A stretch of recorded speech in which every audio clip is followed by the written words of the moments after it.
everyone, I'm Natalie Bencivenga, and welcome to another edition of Facts Over Fear. This morning, I am chatting with Representative Arvind Venkat here in Pennsylvania. Vice President J.D. Vance is going to be swinging through Lehigh Valley this morning as the Republican Party continues its charm offensive ahead of the 2026 midterm election cycle. The visit comes a week after President Donald Trump held a campaign rally at Mount Airy Casino Resort in Monroe County to fire up his base ahead of the midterms. Now, the Republicans control the United States House, Senate, and the White House, but polls show their popularity is waning as voters grow increasingly frustrated with the high cost of living. Representative Venkat, thank you so much for joining me. Thank you. I'm glad to be here. Can you talk a little bit about J.D. Vance coming to Pennsylvania and what exactly does that mean to you and why now? Vice President Vance coming to Pennsylvania is, I'm always glad to see leaders of the country come to our Commonwealth, but it's an act of desperation. There's no other way to characterize it. What we've seen in the Trump-Vance administration are policies that make us poorer, less healthy, and more scared, and not a thriving Commonwealth and democracy. So he is coming for a cleanup on aisle 5, so to speak, and he's not going to be able to do a very good job of it. I think that's very clear. So when we're looking at this affordability crisis, in my mind, all of the research that I have done, all of the people that I've interviewed, this feels very self-inflicted. Can you talk a little bit about why people might feel that way, and what are some things that the government could be doing actually to make things more accessible? Yeah, it is absolutely self-inflicted, and there's really 3 parts to it. So first, I'm an emergency physician. I'm the only physician in the state legislature and the first one to serve since the mid 1960s. I still practice as an emergency physician, and I love seeing patients. I love the fact that anyone can get care from me, no questions asked. But I've also practiced when 20% of my patients did not have insurance and they would use the emergency department for primary care or when it was too late relative to the illness they had. The failure to renew the tax credits under the Affordable Care Act is going to cost millions of Americans to see a doubling of their healthcare premiums. And as a result, we're going to see millions of our fellow Americans and hundreds of thousands here in Pennsylvania become uninsured. And when you see a doubling of your healthcare costs, that's pretty clearly self-inflicted and unaffordable. The other part with this is the ridiculousness out of the big ugly bill in terms of cuts to Medicaid. Those have not been implemented yet. Cynically, they are waiting until 2027 after the midterm election to implement them. But we're going to have to deal with that in the state government right now, and we simply don't have the dollars. So that's going to be up to 3 million of our fellow Pennsylvanians whose health care is at risk. So that's the first thing where affordability is happening. The second are these tariffs. I mean, tariffs are a tax, and they're a regressive tax. They tax the middle class and the poor far more than those who are more well off. And that is artificially raising costs. We had inflation after the end of the pandemic. It had come down dramatically by the time that Donald Trump entered office, and now it is rising again into the 3% range. And we're seeing that every day in our grocery stores. There's no question about that. That's the most visible part of this. And then the last part, which I don't think gets enough conversation, is the really terrible immigration policies that this federal government has, that the Trump-Vance administration has. I'm an immigrant. I'm a naturalized citizen. I'm the only naturalized citizen currently in elected office in Pennsylvania at the state or federal level. And immigration is the only source of population growth that we have in Pennsylvania. We would have a shrinking population without immigration. No one is talking about violent offenders. That is not what we're talking about. But when we're going after families, when we're going after people who are simply just trying to make a living, we are seeing the effects of that on affordability because we're going to see shortages, if we have not already, in farming, which is the biggest industry here in Pennsylvania. That contributes to the cost of food, in construction, in my field of healthcare, you name it.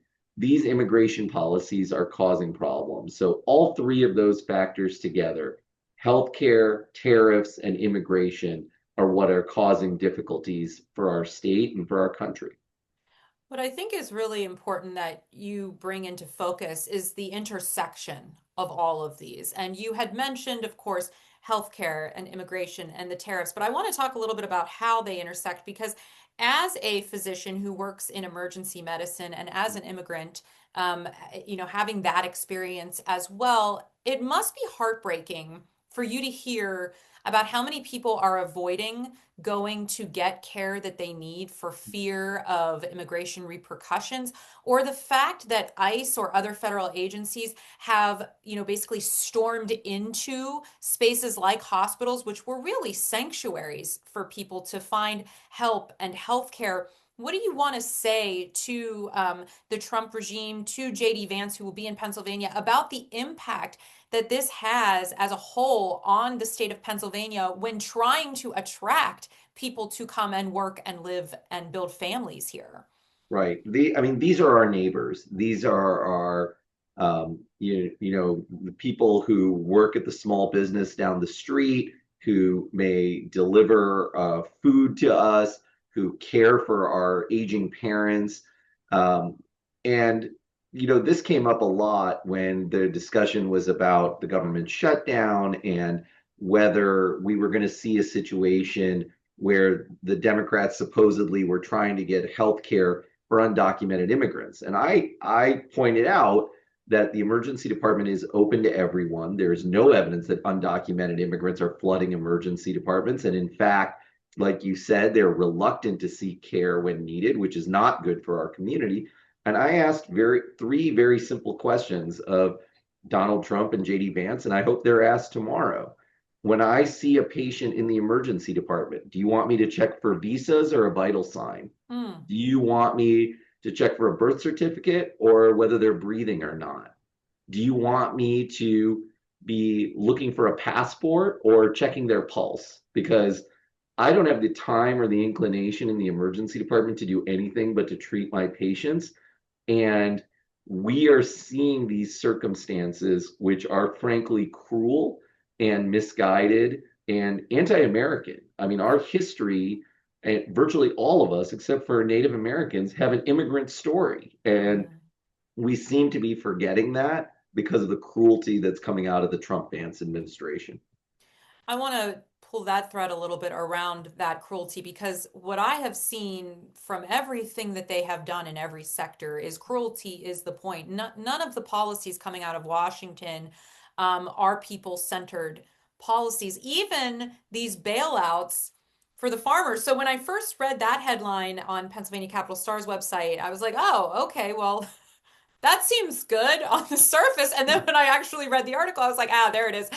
Because really those tariffs are now causing a situation like we alluded to earlier, where um, this is not a sustainable model for businesses, both at the corporate level or the small mom and pop farms, if you want to call them that. But what's happening now with this bailout money that is set to start in February is that it is going to be for the sort of corporate farming entities. Yeah. How does that feel? What are you hearing from your constituents, from people that have owned small farms, family farms for a long time? How will that impact them? And then coupling that with the immigration crisis, because I did a lot of interviews with people in this industry that were saying that they can't get sort of American born people to do these jobs. And so there's kind of a two-pronged problem here. Can you touch on that? And what do you expect Vance to talk about? Do you think he'll even discuss that at all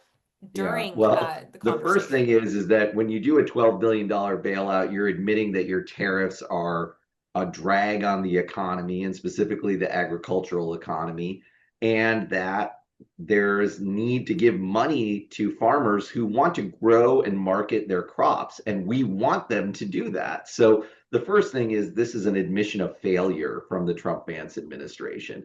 The second part on immigration, that is obvious. And we've heard this, and this is the talking out of both sides of their mouth that we typically see from President Trump and Vice President Vance, is on the one hand, they want to say cruelly, if you are not a native born American, get out.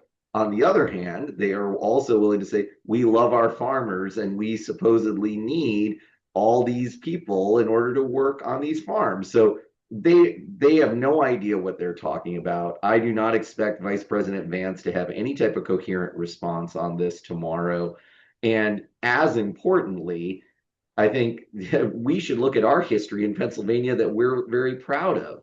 We consider ourselves the heart of American industry. And when we Mhm. look at coal mining or steel workers or farming, every one of those industries were first staffed by immigrants. It wasn't third generation Mayflower descendants who were working in the coal mines or in the steel mills or now on the farms. It were immigrants before from Europe and now from other parts of the world. And so we are in a point now where the chickens are coming home to roost, so to speak, for the Trump and Vance administration. And we have a responsibility, I think, as the public to say this is not what we want and we need to change direction immediately.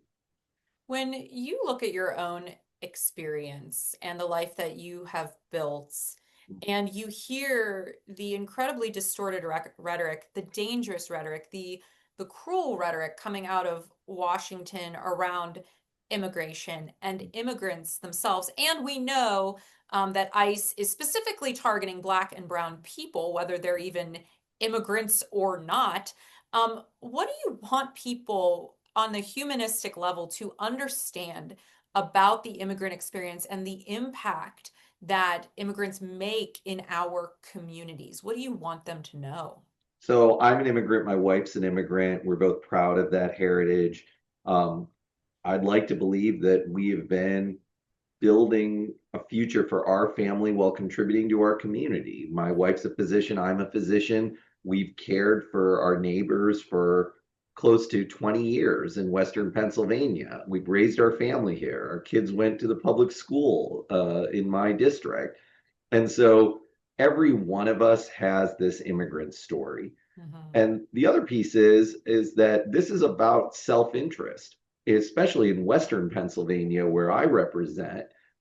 The immigrant population is the only growing population that we have in Western Pennsylvania. And we have an aging population in our Commonwealth. And so, if we are thinking about our future, we need to be a more welcoming place for immigration, not less.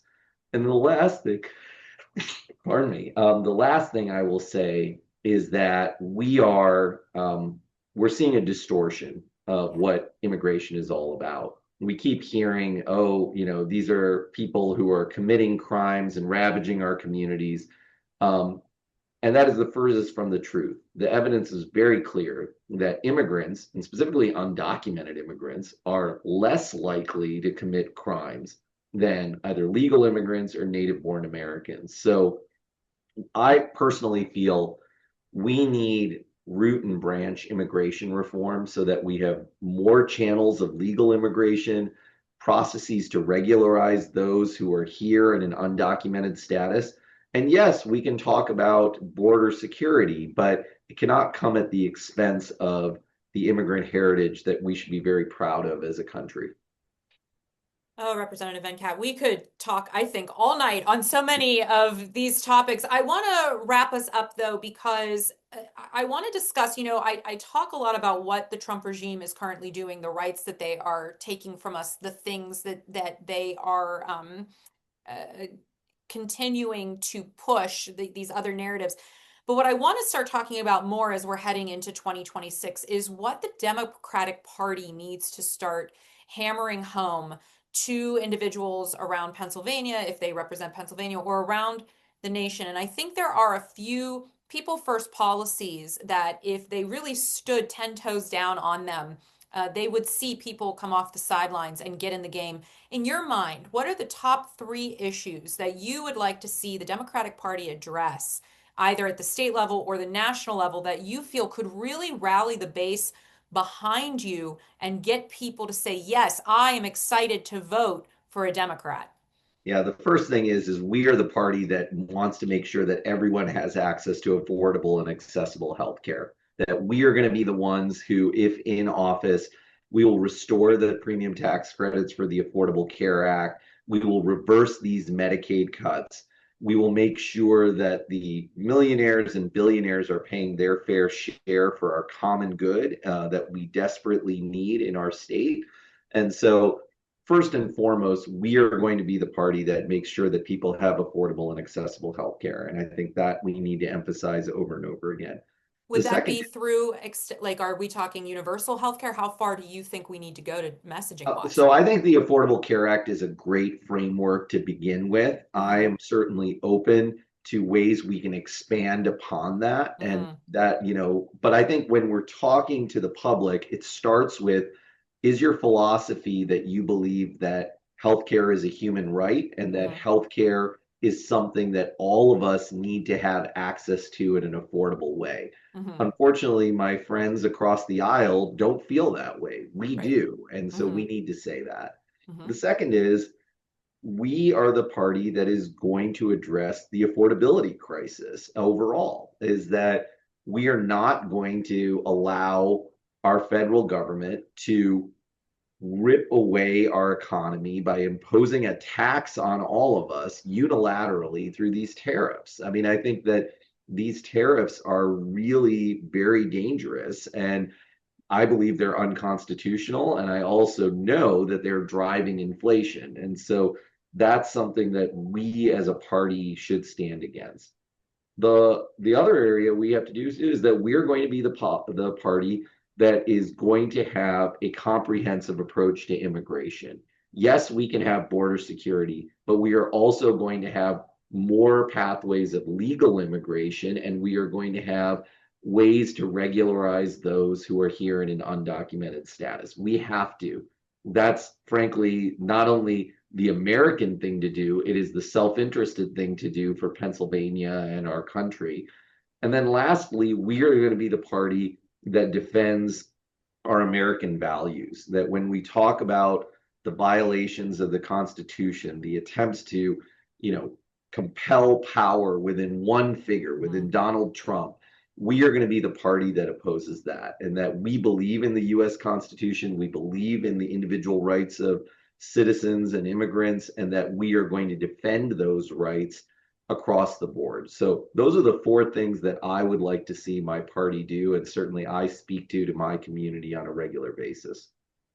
I hear you. I think when it goes back to the healthcare comments, I think the more robust we can talk about healthcare, and I know what you're saying about it being affordable and accessible. I think eliminating, medical debt is a huge part of that equation. Yeah, And the reality being other countries have figured out a way that universal healthcare exists, and I think the United States needs to figure that out as well. I also wanted to bring up before we end, Pennsylvania in particular is really close to getting paid family leave across the finish line.